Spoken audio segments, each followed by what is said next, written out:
போதைப்பொருள் வழக்கில் கைது செய்யப்பட்ட நடிகர் கிருஷ்ணா சென்னை அமலாக்கத்துறை அலுவலகத்தில் ஆஜர். போதைப்பொருள் கடத்தல் விவகாரத்தில் சட்டவிரோத பணப்பரிமாற்றம் நடந்துள்ளதா என விசாரணை.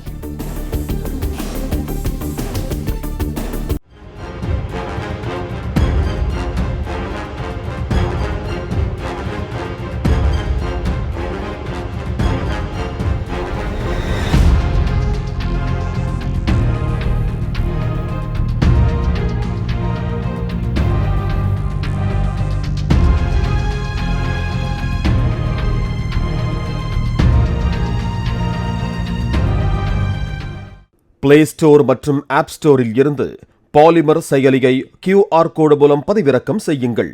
செய்திகளை உடனுக்குடன் பெறுங்கள்.